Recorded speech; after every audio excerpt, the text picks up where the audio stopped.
आगामी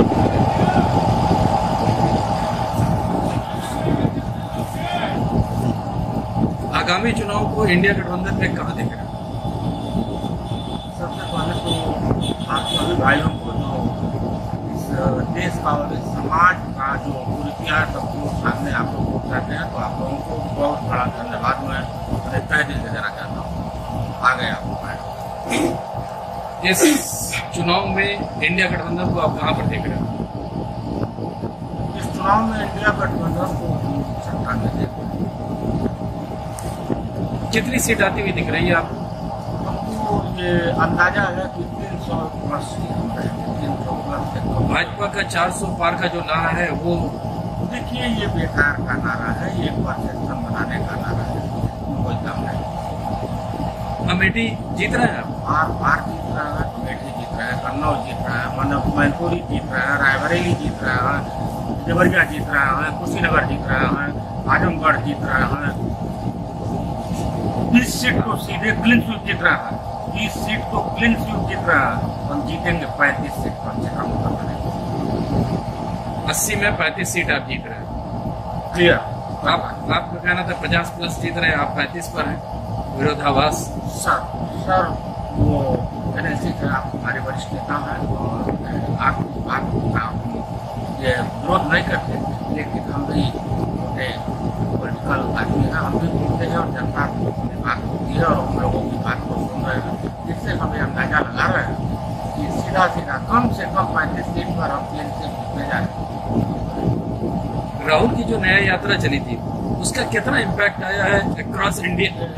सर, पूरा विपक्ष और पूरा देश राहुल गांधी की उसी पद यात्रा पर बीजेपी गवर्नमेंट कटघरे पर खड़ी हुई है।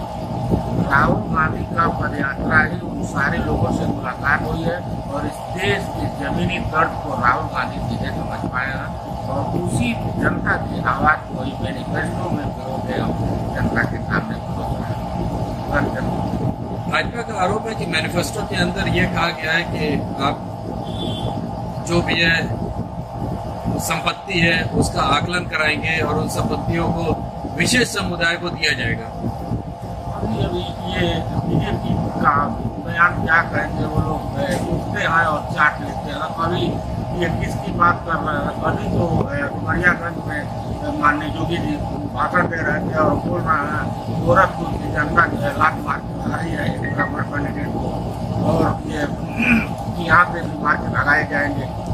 तो कहने के लिए बीजेपी के लोग अहंकार में हैं, बीजेपी के लोग अहंकार में हैं और उनकी हर बात अहंकार की निकल रही है, क्योंकि इस समय सत्ता का दम उन लोगों के साथ है। वो लोग ये समझ रहे हैं इस देश की जनता को वो नहीं समझ रहे हैं, जनता का भी वैल्यू उन लोगों के नजर में है नहीं। उन लोगों का सबसे बड़ी उपलब्धि है जो हमारे गरीब जनता को अपने वो 10,000 करोड़ की प्लेट से घूमते हैं, एक बार में उसका फोटो नहीं खिलवाया जाता है, लेकिन हमारी गरीब माँ बहनों को 5 किलो राशन देके और लंबे XBR और लंबा एडवर्टाइज देके इस देश को बेवकूफ बनाने का काम किया गया है। जनता को अगर समझ में आ गया तो ये बहुत पीछे खड़े होंगे। आपकी बात से हम सहमत हैं। वो 5 किलो राशन दे रहे हैं, आपके राष्ट्रीय अध्यक्ष कहना है कि हम 10 किलो देंगे। सर, हमको ये लगा कि अगर हमारी गरीब जनता इस राशन को लेके अगर गलत डिसीजन कर रही है, इससे हमारा देश कमजोर हो रहा है, हमारी विदेश नीतियाँ। तो आप 10 किलो देंगे? हम 10 किलो देंगे। आप भी देश को कमजोर करेंगे? नहीं सर, हम मजबूत करेंगे। वो 5 किलो देकर के कमजोर कर रहे हैं, आप 10 किलो देकर मजबूत कर रहे हैं। हम 10 किलो देंगे जो पात्र है, हम पात्र को देंगे, हम इस तरह से फ्री नहीं करेंगे। पात्र और कुपात्र का डिफिनेशन क्या है? सर, ये जो है जिसके पास अगर 5 एकड़ जमीन है, 2,000 रुपया अगर किसान सम्मान निधि ले रहा है तो उसे राशन की जरूरत नहीं है और सहमति से हमारी सरकार आएगी तो सहमति से जनता तो वही राशन लेने आएगा जिसको राशन की जरूरत है। आज ये बात क्यों आई है? 55 साल आपने राज किया है तो क्यों नहीं? गरीबी हटाओ का नारा तो एक बड़े लंबे समय से इंदिरा गांधी के जमाने से चला आ रहा है, लेकिन उस पर इम्प्लीमेंटेशन नहीं हुआ। सर, 10 साल आपके ऐसे प्रधानमंत्री थे जो इकोनॉमिकली बहुत ही स्ट्रांग है, गवर्नर रह चुके RBI के, दुनिया ने उनको इकोनॉमिक अर्थशास्त्र में लोहा माना है और फिर भी अर्थशास्त्र मजबूत नहीं हो सकी। आप क्या कहना चाहेंगे? अर्थशास्त्र मजबूत नहीं हो सकी। अरे सर, अर्थव्यवस्था हिंदुस्तान की मजबूत नहीं हुई। क्यों मजबूत हुई सर? 2014 में हम वर्ल्ड की मेजबानी कर चुके थे। आत्मनिर्भर भारत कंप्लीट पूर्ण रूप से हो चुका था। घर घर अन्न उतना पैदा होने लगा था कि किसी को अन्न देने की जरूरत नहीं है। हमने 34 से 35 करोड़ लोगों को गरीबी रेखा से बाहर निकाल दिया। मनमोहन सिंह की आर्थिक नीति और इतना रिसेशन होने के बावजूद भी वर्ल्ड की सारी ब्रांचें बैठ गई, लेकिन हिंदुस्तान की एक भी ब्रांच को मारे मनमोहन सिंह ने बैठने नहीं दिया। और उन्होंने जो कुछ भी दिया इस देश को, जमीन से मजबूती दिया। जब तक मनमोहन सिंह रहे हमारे रुपए का वैल्यू बहुत वैल्यूआन था, पैसा हमारा बहुत मजबूत था, हमारा विकास रेट 72 रुपए था। 72 रुपए था, आज 82 रुपए है। 72 रुपए तक तो वैल्यूहीन हुआ ना। देश का प्रधानमंत्री बोलता था कि 47 में $1 इक्वल्स टू 1 रुपया, सर और $1 इक्वल्स टू 1 रुपया, और 2014 में $1 इक्वल्स टू 72 रुपया, 2024 में $1 इक्वल टू 82 रुपए।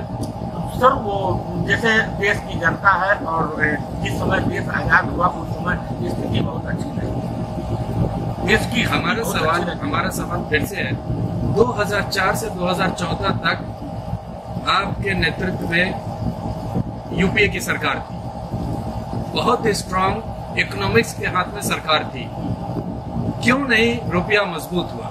बताते हैं सर। हम यूटीआई लेके आए, हमारे मनमोहन सिंह यूटीआई लेके आए तो कॉम्पिटिशनल यूटीआई के चक्कर में थे कि हम अगर कोई टेंडर निकालते हैं उसमें अगर हम विदेशी को ऑफर देंगे तो हम तमाम विदेशियों को ऑफर देंगे।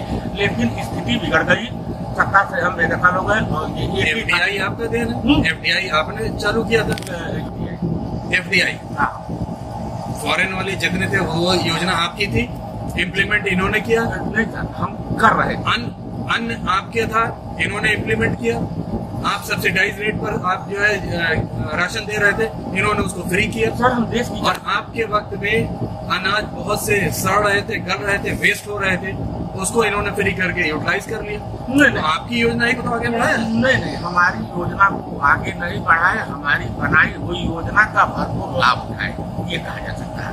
ये नहीं कहा जा सकता है कि उन्होंने इस पर जमीन पर इम्प्लीमेंट कर दिया। ये कहा जा सकता है कि योजना हमने बनाई, काम हमने किया। जो आपकी योजना बनाई उसको इन्होंने इम्प्लीमेंट किया, उसको इन्होंने आगे बढ़ाया, तो गलत कैसे हुए? नहीं, गलत। आपको 5 किलो के राशन को बोल रहे हैं हम 10 किलो देंगे, और 5 किलो देके कंगाल कर रहे हैं। आपकी योजना थी? नहीं सर, हम दूध का अधिकार, खाने का अधिकार नहीं दिए थे ना। इसलिए जिस अधिकार के तहत अगर वो राशन बांट देते हैं वो अधिकार हमारा क्या हुआ है?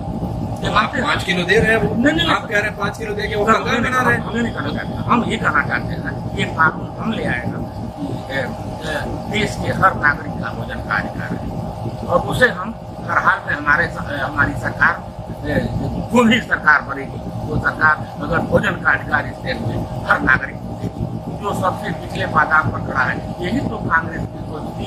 आज हर हाथ तरक्की और हर हाथ तरक्की का नारा देंगे। हमारे नारों को आप देख लीजिए, हमने जो कुछ भी बात रखी है देश और समाज हित में रखी है।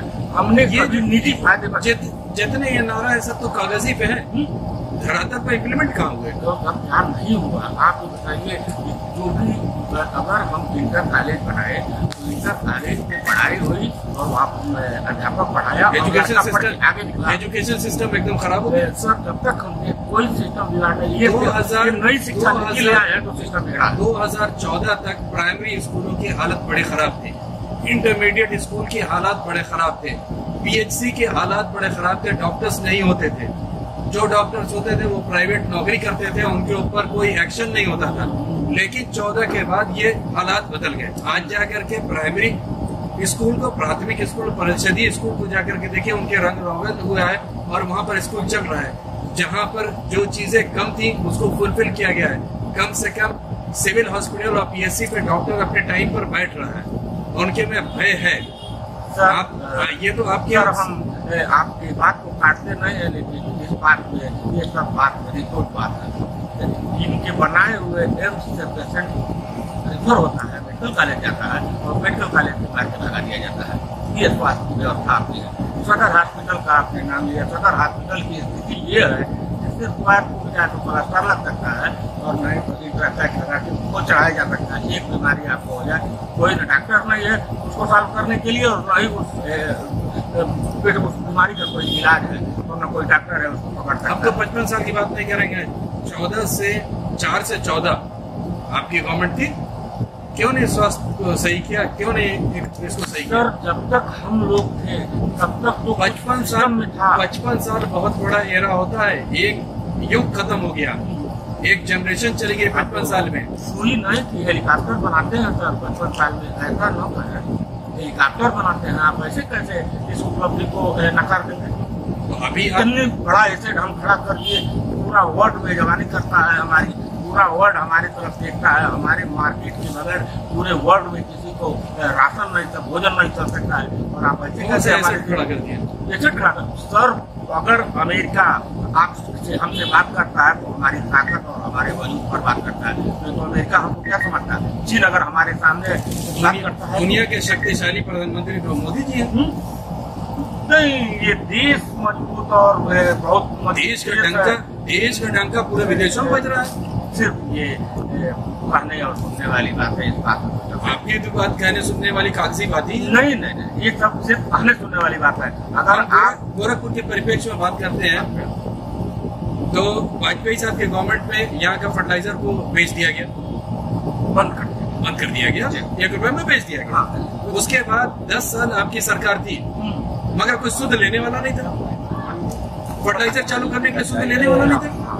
ये क्वेश्चन आपने राजनीति किया, इस पर मैं जवाब देता हूँ। सर देखिए ऐसा है, किसी की तरफ को बदला नहीं जा सकता है। कांग्रेस ने ही उस उपकरण को लगाया था, कांग्रेस ने ही फर्टिलाइजर को लगाया, और कांग्रेस ने ही उसमें सिस्टम दिया और लोकल लोगों को वहाँ जॉब दिया, और सारे लोग नौकरी करते थे और गोरखपुरवासी करते थे, पूर्वांचल के लोग उस पर नौकरी करते थे। देखिए कांग्रेस को कमजोर कर, क्योंकि गोरखपुर में वो है, गोरखपुर में था, 89 के बाद गोरखपुर में हमारा न कोई सांसद हुआ, न हमारा कोई विधायक हुआ, न हमारा कोई नगर प्रमुख हुआ। देखिए जनता के अगर रोड बन रहा है तो जनता आई, जनता के लिए रोड बनता है, जनते नहीं है तो रोड किसके लिए बनेगा? हम सत्ता में थे नहीं, ये जो आज मुख्यमंत्री बने बैठे हैं, ये मुख्यमंत्री की निधि का रुपया नहीं करते थे, लगातार ये काम बना दिए जाते थे। आप बताइए कैसे विकास होता, कैसे हम फर्टिलाइजर पर फोकस करते थे? जनता का ये तो आपके संगठन की कमी है कि यहाँ से उनको जीतने दिया, ये तो आपके संगठन की कमी है। सर हम संगठन नहीं उनको जीतने देता है, हम तो जनता। मैं तो उस दिन को भी याद कर रहा हूँ जब सुनील शास्त्री यहाँ होते थे और उनका लास्ट इलेक्शन हो रहा था, कैंपेन चल रहा था कि गोरखपुर को महापालिका इन्होंने ने बनवाया है, उसके बाद भी वो हार गए। आप तो सर उस वक्त तो योगी जी नहीं थे। बता रहे जिस टाइम तक वीर बहादुर सिंह यहाँ, जब तक 89 तक जब तक वीर बहादुर सिंह जिंदा थे, देखिए जब तक वीर बहादुर सिंह जिंदा थे, चूंकि वो फेमस लोकप्रिय नेता थे, उनके साथ सारे ये वीर बहादुर सिंह के मृत्यु के बाद अपने उत्तर प्रदेश की स्थिति को वीर बहादुर सिंह कभी भी गोरखपुर से एमएलए नहीं रहे, वो हमेशा उन्होंने रिप्रेजेंटेशन पनियारा का किया है, पनियारा से किया रिप्रेजेंटेशन। लेकिन मदन पांडे, सुनील शास्त्री जैसे लोग यहाँ से हुए और उसके बाद ऑल ऑफ सडन एकदम खत्म। 17 के चुनाव की बात करते हैं तो ये नारा दिया गया 27 साल यूपी बेहाल, फिर भी आप लोग आगे नहीं है। सर देखिए कहाँ कमी थी? संगठन में कमी थी या कार्यकर्ताओं में कमी थी या आपके संगठन में कमी थी, ना कार्यकर्ताओं में कमी थी? देखिए जनता है, जनता आपको चाहती है, आपको देख लेती है, आपको चाहती है, आपको देख लेती है, तो आप ये परिवर्तनशील समाज है। जनता को ये लगा कि किसी और को बना के देखना है, हो सकता है कुछ अच्छा करेंगे। मुझको वो भी दिन याद है कि जब ये नारा दिया जाता था कि किसी के भी गले में कांग्रेस का पट्टा लगा दो वो जीत जाएगा, आज वो नारा कहाँ गया? सर क्योंकि धीरे धीरे मनुष्य की परिस्थितियाँ बदली है, हर आदमी समझदार हुआ, हर आदमी आज वही इम्प्लीमेंटेशन बीजेपी के साथ होगा। तो नहीं सर, ये बात नहीं है। जब ये देश पढ़ा लिखा नहीं था, पूरे देश में पढ़े लिखे लोगों की संख्या 2% थी, उस टाइम पढ़े लिखे का चुनाव पढ़े लिखे का चुनाव हुआ, और आज पूरा देश को पढ़ा के और सारे लोगों को योग्य बना दिखाते, और आज बिना पढ़े लिखे का चुनाव करती है, तो ये कहीं न कहीं विडम्बना नहीं है। आज आपका विरोध किससे है?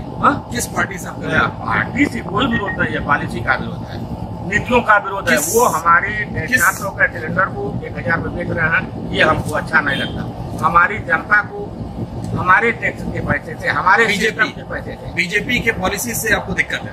बीजेपी के पॉलिसी उनके पॉलिसी से दिक्कत है। अगर हम आपकी बात मानते हैं तो जो यहाँ पर पिछला चुनाव हुआ 2017 का, उसमें आपने गोरखपुर से चेतना पांडे को लड़ाया था। आखिर क्यों वॉकओवर दिया गया? क्यों कोई बहुत सशक्त उम्मीदवार को क्यों नहीं गोरखपुर से खड़ा किया योगी आदित्यनाथ के खिलाफ? मामला इसमें यह है, अब उस पर ये थोड़ा गोलमोल बात हो जाएगी, लेकिन देखिए एक चीज आप जानिए, कहीं न कहीं ये जयचंद की कार्रवाई से का चुनाव। इसका मतलब संगठन पर आपके लोगों का कुछ तो जयचंद है, जिस नाते कुछ बात बिगड़ रही है। आपका शुभ नाम? विनोद त्रिपाठी नाम है। आप संगठन में क्या? हम सिपाही हैं, मैंने सीनियर। बहुत बहुत धन्यवाद। हो रहा है, इसमें किस मुद्दे पर गोरखपुर का चुनाव लड़ा जा रहा है? मेन मुद्दा क्या है? सबसे पहले तो बहुत बहुत धन्यवाद, आभार कि आपने किसी विषय के लिए मुझे यहाँ आमंत्रित किया। मैं एडवोकेट पूजा गुप्ता, भारतीय जनता पार्टी महिला मोर्चा की महानगर कार्यकारिणी सदस्य हूँ तथा एक समाज सेवी भी हूँ। मुद्दा देखिए बहुत सारा मुद्दा है, विशेषकर अगर आप गोरखपुर की बात करें तो मैं गोरखपुर के मामले में कहूंगी कि सुरक्षा, जो महिला सुरक्षा था पिछले 9 सालों में माननीय मोदी जी की सरकार में और 2017 से माननीय योगी जी की सरकार में सुरक्षा कहीं ना कहीं बढ़ी है। तो हमारा इस बार मुद्दा रहेगा महिला सुरक्षा, महिला सशक्तिकरण। अगर महिला की सुरक्षा की बात करें तो थोड़ा सा मणिपुर पर भी थोड़ा सा अदरस पर भी प्रकाश डालिए।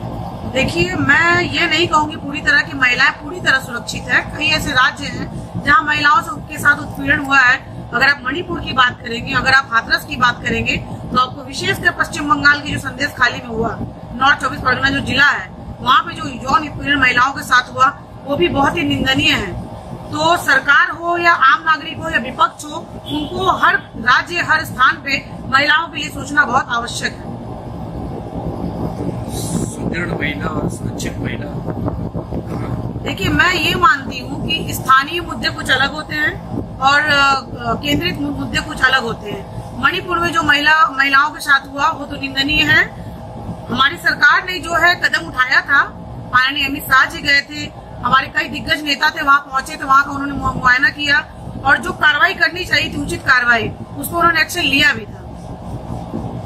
सदन के पटल पे तो आया नहीं, सदन के पटल पे जरूरी नहीं है कि हर मुद्दा, देखिए महिला सशक्तिकरण, प्रधानमंत्री ने कहीं खंडन किया नहीं। देखिए प्रधानमंत्री एक ऐसा पद है, आप समझिए, प्रधानमंत्री एक ऐसा पद है, बहुत गरिमामय पद है, और वो हर मुद्दे को सदन में ले जाए ये जरूरी नहीं है। सदन के बाहर उन्होंने मणिपुर में बहुत बड़ी बात कही थी, उन्होंने अपनी जो शोक संवेदना थी वो व्यक्त किया था। तो मुझे लगता है कि हर मुद्दा जो है सदन में नहीं जा सकता है, सदन के बाहर भी आम नागरिकों के साथ बात होनी आवश्यक है। नोटबंदी करना हो तो प्रधानमंत्री, रेल बजट पे बहस करना हो तो प्रधानमंत्री जी, नई रेल चलाना हो तो प्रधानमंत्री जी, किसी भी चीज का इनॉग्रेशन करना हो तो प्रधानमंत्री। तो प्रधानमंत्री वन मैन शो है, और फिर इस मुद्दे पर क्यों दोहरी? नहीं, मैं ये नहीं कहूंगी कि इन्होंने उस मुद्दे पे नहीं कहा, बिल्कुल कहा। आपने याद होगा कि सदन के बाहर उन्होंने मणिपुर के मुद्दे पे अपनी विचारधारा रखी थी, अपने विचारों को रखा था, और वहाँ पे जो शरारती तत्व जिन्होंने महिलाओं के साथ यौन उत्पीड़न किया था, उनके खिलाफ सख्त से सख्त कार्रवाई करने की उन्होंने आदेश दिया था।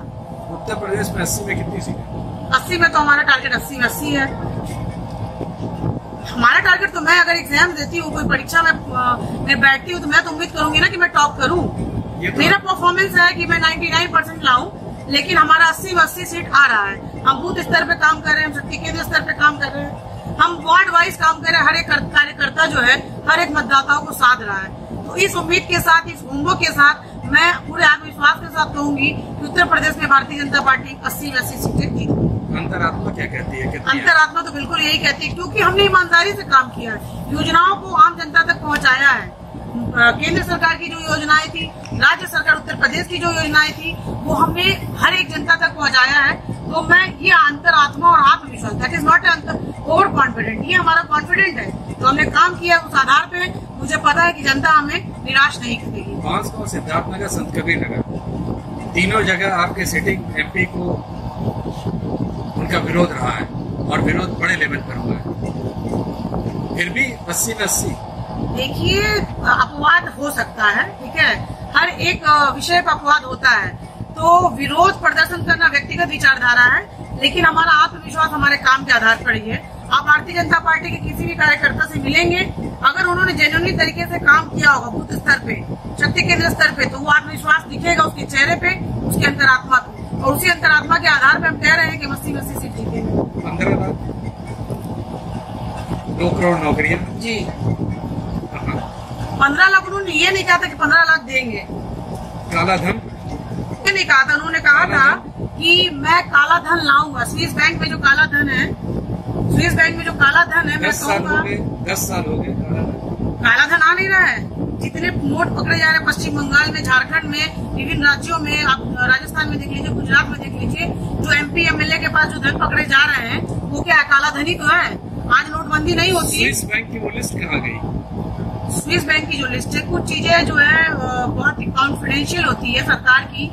सरकार ने उसको उजागर किया कि स्विस बैंकों में जो है नेताओं के पैसे हैं, लेकिन उसको सार्वजनिक नहीं किया जा सकता है क्योंकि बहुत सारी चीजें कॉन्फिडेंशियल होती है। क्या उसमें भारतीय जनता पार्टी के लोग भी इन्वॉल्व अब मैं क्या कह रही हूँ, व्यक्तिगत रूप से मैं किसी का आक्षेप, चाहे भारतीय जनता पार्टी हो, चाहे कांग्रेस हो, चाहे कोई विपक्ष हो, मैं व्यक्तिगत रूप से किसी का नाम नहीं लूंगी। हाँ, जो संलिप्त होंगे उन पर कठिन से कठिन कार्रवाई जरूर होगी। इलेक्ट्रॉनिक वोट के बारे में क्या कहना? बिल्कुल, मैं उस पर यह कहना चाहूंगी कि ये कोई फर्जीवाड़ा नहीं था। जो हम कैश लेते, नहीं मेरी बात पहले सुन लीजिए, मैं कहना क्या चाह रही हूँ। जो बॉन्ड था, सरकारी बॉन्ड जो था, बैंकों के माध्यम से मिलता था, उसका चिट्ठा 1 by 1 है, ट्रांसपेरेंसी है। और जब सुप्रीम कोर्ट ने कहा कि आप इसको ट्रांसपेरेंसी में लाइए, इसको उजागर कीजिए, तो किया गया भारतीय जनता पार्टी की तरफ से। पहले क्यों नहीं किया गया? जब सुप्रीम कोर्ट की धार पड़ी तभी किया गया। नहीं, ये बताइए, कुछ चीजें पार्टी की अपनी रणनीति होती है, पार्टी की अपनी रणनीति होती है। पार्टी पहले कोई भी पार्टी होती थी, चंदा लेती थी, बिल्कुल आउट ऑफ कंट्रोल चंदा लेती थी। जब इलेक्ट्रॉल बॉन्ड आया, उस पर लगाम लगाई गई और ये सरकार नहीं लाया। तो जब ये खुद लाएगी तो क्या लगता है कि कुछ चोरी करेगी?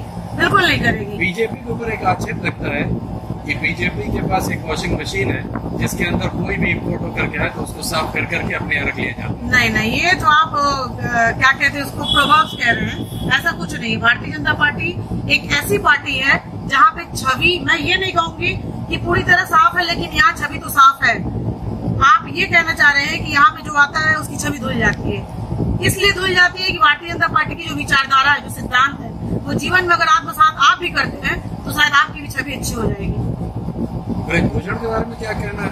अजय कुमार टेनी के बारे में? नहीं, मैं बिल्कुल कहूंगी, ब्रजभूषण जी पे जो आरोप लगी है वो न्यायालय में चल रहा है मामला। कुछ चीजें, हाँ, आरोप तो तय हो गया उस पर। फिर भी आपके यहाँ बने हुए नहीं, बने हुए नहीं, उन्हें तो टिकट नहीं मिला, टिकट नहीं मिला। नहीं, बने हुए क्या? जब न्यायालय से नहीं, देखिए, भाजपा के मेंबर अगर कोई आदमी कल्प्रेट हो गया तो कल्प्रेट हो गया। अभी पूरी तरह से आरोप अभी तय होगा। अगर उनपे क्या बोलते, सजा तय होने दीजिए, संगठन कुछ न कुछ फैसला जरूर लेगा।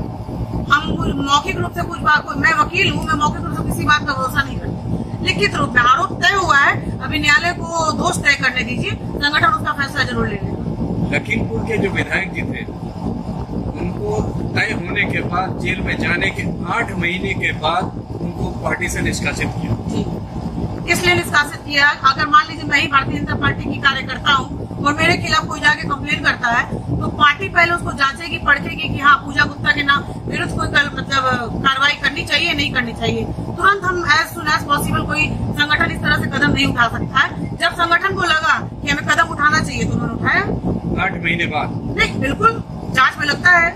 अब वो पार्टी, अगर कोर्ट का आदेश हो चुका है, कोर्ट का आदेश हो गया है, उसके बाद भी 8 महीना? मैं क्या कह रही हूँ, कोर्ट का आदेश हो गया, कोर्ट के आदेश के बाद मैं बता रही हूँ, कोर्ट का आदेश हो गया, कोर्ट द्वारा आरोप तय हो गया है, लेकिन पार्टी की जो सिद्धांत होते हैं उसमें भी कुछ सिद्धांत होते हैं। आप किसी भी कोर्ट के ऊपर पार्टी है? नहीं, कोर्ट के ऊपर बिल्कुल पार्टी नहीं, न्यायालय के ऊपर तो कोई नहीं। न्यायालय ने अगर डिसीजन दे दिया तो दे दिया, तो न्यायालय ने डिसीजन दे दिया तो आरोप में तय हो गया। नहीं, आरोप तय, कुछ फीचर्स होते हैं, कुछ प्रोसीजर्स होते हैं पार्टी के भी, तुरंत हम निष्कासित नहीं कर सकते हैं। कुछ प्रक्रियाएं होती है, प्रक्रिया पूरी होने में 8 महीने लगते हैं। मैं मानती हूँ, लेकिन दूसरे के लिए वो 24 घंटे में चाहिए रिजल्ट। नहीं, रिजल्ट का क्या है, न्यायालय तय करता है ना। मान लीजिए अगर आप किसकी बात करें, 24 घंटे में रिजल्ट चाहिए। दूसरी पार्टी अगर किसी के यहाँ कुछ होता है तो उसके लिए बीजेपी का डिमांड है, बीजेपी डिमांड करती है 24 आवर्स के अंदर उसका रिजल्ट चाहिए। ये बताइए, बीजेपी डिमांड करती है तो कहाँ होता है? आम आदमी पार्टी में इतने सारे कल्प्रेट थे, कहाँ हुआ? जब धीरे धीरे जांच पड़ताल हुई, किसी के पास आरोप अभी तक तय नहीं तो जांच पड़ताल चल रही, उस आधार पर उनको आरोप नहीं थे, तभी तो बेल पे हैं। आप एडवोकेट हैं, आप केजरीवाल साहब की बात ही नहीं कर रहे, हम तो सबकी बात कर रहे हैं। नहीं, आप व्यक्तिगत रूप से आरोप नहीं तय हुए। देखिए, किसी भी पार्टी हो, कोई संगठन हो, उसकी अपनी विचारधारा, अपनी प्रक्रिया, प्रोसीजर होता है। कोई भी निर्णय नहीं लगता है निर्णय लेना। बिल्कुल, आगे पूछिए। गोरखपुर के परिप्रेक्ष्य में बात करें तो सीधा सीधा यहाँ से कौन जीतता हुआ दिख रहा है? मैं अगर गोरखपुर के परिप्रेक्ष्य में बात करूं तो माननीय रवि किशन जी भारी मतों से 10 लाख मतों से जीतेंगे, ये हमारा आत्मविश्वास है। मुद्दा अभी मैंने बताया 3-4 मुद्दे हैं। महिला सुरक्षा, रवि किशन जी को जिताने का मुद्दा क्या?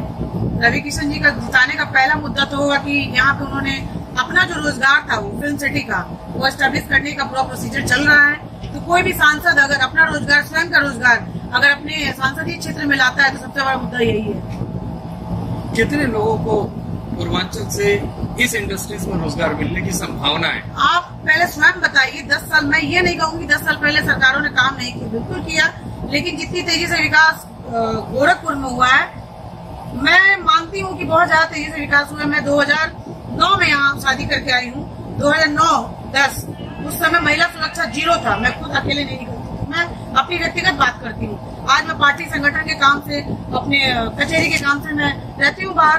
तो महिला सुरक्षा पे, सौंदर्यीकरण पे, रोजगार पे, गीडा में देख लीजिए बहुत सारे जो रोजगार एस्टेब्लिश हुए हैं। तो उस आधार पर मुझे लगता है कि जो है जीत हासिल होगी। जो जहाँ का सीएम सिटी होता है वो हमेशा डेवलपमेंट होता है। वीर बहादुर के वक्त की अगर बात करें तो उस वक्त भी इसी तरह से तेजी से डेवलपमेंट हो रहा था। आज योगी जी का वक्त है तो डेवलप हो रहा है। मुलायम जी का वक्त था तो सिर्फ डेवलप कर रहा था। तो वो तो नेचुरल नहीं। आप बताइए 80 जिलों में कौन सा ऐसा जिला नहीं है कि जहाँ डेवलपमेंट नहीं हुआ है? आप देवरिया देख लीजिए, अपने आसपास देवरिया की डेवलपमेंट देख लीजिए, आप गोरखपुर देख लीजिए, अयोध्या में देख लीजिए, आसपास लखनऊ देख लीजिए। हर एक जिला जो है माननीय योगी जी डेवलप करे। वो सिर्फ ये नहीं कि गोरखपुर सीएम सिटी तो मैं मुझे इसी डेवलप करना है। लगभग हर एक 80 जिलों में कहीं ना कहीं हर एक तरह से डेवलपमेंट जारी है और निरंतर जारी रहेगा। अगले कार्यकाल तक तो जारी रहेगा ही। और मुझे लगता है कि केंद्र सरकार हो और आज यहाँ डबल इंजन की सरकार होती है वहाँ, और यहाँ तो ट्रिपल इंजन की सरकार है। हमारा नगर निगम में भारतीय जनता पार्टी का बोर्ड है, तो डेवलपमेंट तो चरम पे है। गोरखपुर की सीट के बारे में एक बात कही जाती है कि ये मंदिर की परंपरागत सीट है। तो क्या ये जो वोट मिलता है मंदिर के नाम पे मिलता है? यहाँ आस्था जुड़ा हुआ है। सीट प्रत्याशी कोई भी हो, यहाँ हमारी आस्था मंदिर से जुड़ी हुई है, हमारी आस्था कमल से जुड़ी हुई है। और मंदिर का तो सीट रहा है ये, चाहे वो दिग्विजय नाथ जी रहे हो, चाहे वो अवैधनाथ जी रहे हो, चाहे योगी जी रहे हो, और चाहे अभी रवि किशन जी रहे हो। हमारी आस्था गोरखपुर के प्रत्येक नागरिक, चाहे वो किसी भी विचारधारा के हो, किसी भी धर्म के हो, मैं विशेष कर कह रही हूँ, किसी भी धर्म के हो, मंदिर वो आस्था का केंद्र है। वहाँ धर्म से संबंधित ऐसा नहीं कि दूसरे धर्म के लोग नहीं जाते। जो भी खड़ा होगा वो जीतेगा, बिल्कुल जीत नहीं, ऐसा नहीं। रवि किशन जी की अपनी भी तो काबिलियत है। हाँ, माननीय योगी जी का मंदिर का आशीर्वाद तो उनके ऊपर है, लेकिन रवि किशन जी की अपनी भी काबिलियत है, अपनी भी क्षमता है। इस आधार पर वो जीत हासिल करेंगे। सन 2017 में अगर जाते हैं बाई इलेक्शन में तो आस्था कहाँ चलेगी? 18 में 17 नहीं, बाई इलेक्शन जब हुआ था वही उपेंद्र शुक्ला जी, तो उस समय क्या था? नहीं, बिल्कुल नहीं थी। देखिए, उस समय माननीय योगी जी ने अपनी सीट छोड़ी थी और वो मुख्यमंत्री बने थे। आस्था की बात रही तो कुछ उनका सपोर्ट उपेंद्र जी को नहीं था। हाँ, बिल्कुल नहीं था। नहीं, उनको योगी जी का सपोर्ट बिल्कुल था। कुछ चूक हुई थी हम कार्यकर्ताओं से, कुछ हम चुके थे, इस कारण से वो सीट हमारे हाथ से चली गई थी। लेकिन वापस देखिए, आस्था नहीं, उस वक्त आस्था नहीं थी क्या? बिल्कुल आस्था थी। कुछ एक मार्जिन से ही हारे थे, आस्था कम नहीं हुई थी। 1 वोट से हारे चाहे 1000 वोट से हारे, वो तो सही बात है। फेल तो फेलियर होता है, लेकिन आस्था तो बरकरार थी। वो अलग बात है कि कुछ हम कार्यकर्ता चूक गए थे, लेकिन वो चूक पे हम लोगों ने सुधार किया और आगे भी हमारी जो कार्यशैली है निरंतर बहुत अच्छी चलेगी। और हम माननीय योगी जी, माननीय प्रधानमंत्री जी नरेंद्र मोदी जी और रवि किशन जी को भारी बहुमत से आगे भी जिताते रहेंगे। अभी तक गोरखपुर की अगर बात करते हैं तो कोई बड़ा लीडर नहीं आया है बीजेपी का, ऐसा क्यों? देखिए, 7 चरणों में चुनाव हो रहा है पूरे भारत में। सभी जितने बड़े दिग्गज लीडर हैं वो कहीं ना कहीं व्यस्तता है उनकी। और अब जो छठे चरण का चुनाव जो 25 मई को होने के बाद प्रवास लगेगा। जो बड़े नेता जो हैं आएंगे गोरखपुर में, प्रवास करेंगे और जन जन तक जाएंगे, जनसंपर्क करेंगे, लोगों को साधेंगे, अपनी विचारधारा, अपनी योजनाओं को बताएंगे। तो सारे लोग प्रवास करना शुरू करेंगे। गोरखपुर मतदाताओं से क्या कहना चाहेंगे? मैं गोरखपुर के मतदाताओं से ये अपील करना चाहूंगी, पूरे भारत के नागरिकों से, अपने प्रदेश के नागरिकों से, अपने जिले के नागरिकों से बस यही मैं सादर निवेदन और आग्रह करूंगी कि मतदान एक बहुत बड़ा दान होता है, हमारा मौलिक अधिकार है और हम अपने इस अधिकार का प्रयोग करें, अपने घरों से निकलें और मतदान अवश्य करें। अगर हमें सरकार से कुछ चाहिए, देश को विकसित देश बनाना है, देश को आगे ले जाना है, तो बिल्कुल मतदान में अपना सहयोग करें और अपनी क्षमता का प्रयोग करें, अपने विचारों, अपने सिद्धांतों का प्रयोग करें और एक बार अपने घर से निकल के मतदान अवश्य करें। धन्यवाद। आना को तो आइएगा, ठीक है। हाँ रोल, एक मिनट पहले मैं मना करें। हाँ रोल। ये जो भी लोकसभा का चुनाव हो रहा है उसको आप किस तरह से देख रहे हैं? लोकसभा का चुनाव भारतीय जनता पार्टी जो है और सभी दल जो है अपना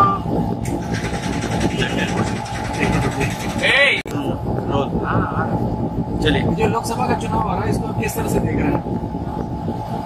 मेरा नाम परवेश है और लोकसभा का चुनाव चल रहा है। सभी दल अपना अपना कह रहे हैं कि हम जीत रहे हैं, हम जीत रहे हैं, लेकिन इस समय भारतीय जनता पार्टी का माहौल बहुत अच्छा है और लगभग 400 सीट आप अल्पसंख्यक मोर्चे से हैं, भारतीय जनता पार्टी, तो आप एक एज ए मुस्लिम मेंबर हैं उसमें। गोरखपुर के जो मुस्लिम मतदाता हैं उनका रुझान किस तरह है? मेरा रुझान पिछले चुनाव में कुछ था, अपने बार में कुछ है। पिछले चुनाव में लगभग 3-4% मुस्लिम मतदाताओं ने भारतीय जनता पार्टी को दिया। इस बार लगभग 8% मुस्लिम मतदाता भारतीय जनता पार्टी को वोट करेंगे। सपा का पीडीए का नारा है, बीएसपी से मुस्लिम कैंडिडेट खड़ा है, उसके बाद भी आप 8%। बीएसपी का कैंडिडेट समाजवादी पार्टी के कैंडिडेट से अच्छा है, समाजवादी को अपना जावेद सिंघानी को। ये तो बीएसपी के लिए कहा ही जाता है कि बीजेपी की बी टीम है, जिसको आप कंफर्म भी कर रहे हैं कि वोट उसको अच्छा मिलेगा। वोट मिल रहा है मुस्लिम। अगर मुस्लिमों का वोट अगर विभाजित हुआ तो जाहिर सी बात है कि फायदा बीजेपी को डायरेक्टली होने वाला है। तो ये मान करके चले कि बीएसपी जो है वो बी टीम है। देखिए, समाजवादी पार्टी से हर बार काजल निषाद को खड़ा करता, ठीक है, मुस्लिम मतदाता के काबिल में और शायद बहुत अधिक है, लेकिन मुसलमानों को वहाँ से समाजवादी को अपना कैंडिडेट बनाते नहीं और बसपा ने बनाया है कांग्रेस से मतदाताओं को जावेद। बीएसपी का और बीजेपी का थोड़ा पुराना नाता रहा है। लालजी टंडन के वक्त में भाई बहन का मामला था राखी का, तो क्या वही परंपरा फिर निभाई जा रही है क्या इस बार 2024 के चुनाव में? ये राजनीति है, सारी संभावनाएं खुले हुए हैं। संभावना सब खुली होती है। मतलब पोस्ट इलेक्शन अलायंस बीएसपी कर सकती है। नहीं, कभी तो कुछ नहीं कहा जाता, तो ये सब ऊपर के नेता बताएंगे क्या करना है, परिणाम आने दीजिए। ये जो समाजवादी पार्टी का पीडीए का कंसेप्ट है, ये क्या मुस्लिमों को नहीं फायदा करेगा? फायदा तो काफी दिनों से चल रहा है, कितना फायदा हुआ है मुस्लिम को भी जान रहे हैं।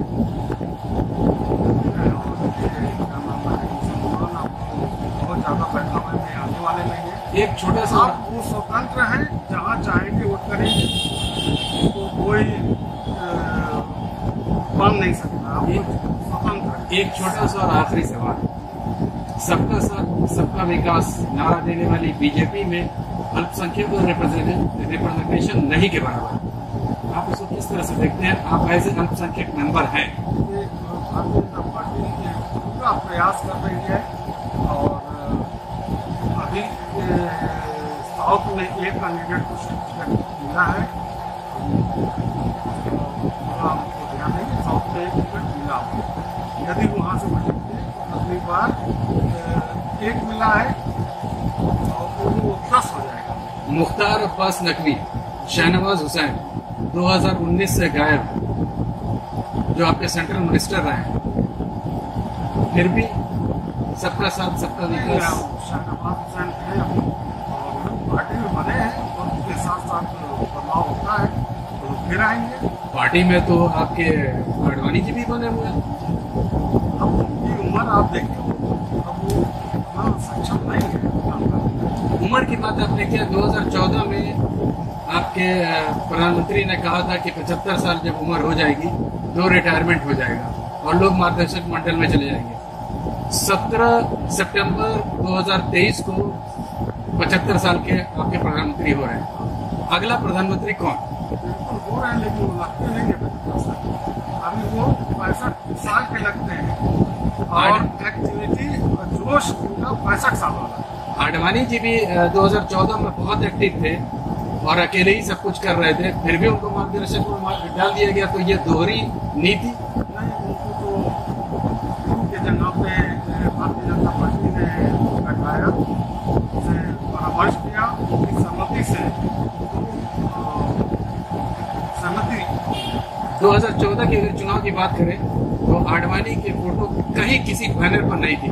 और ऐसा ग्रुप कौन सा कि जिसका निर्णय था, आडवाणी जी का निर्णय था कि मेरी फोटो नहीं लगी। 2018 में आडवाणी जी के आंसू और लेटर भी आपको याद होंगे। वो भी याद होगा जब राष्ट्रपति के लिए आवेदन कर रहे थे और रात ही रात कल्प्रेट बना दिया गया उनको। शाम को 5 बजे कोर्ट ने आदेश कर दिया, दूसरे दिन नॉमिनेशन था। तो इसको किस तरह से देखें? बात ये बड़े बहुमत से वो जीते नहीं, उससे क्या हो?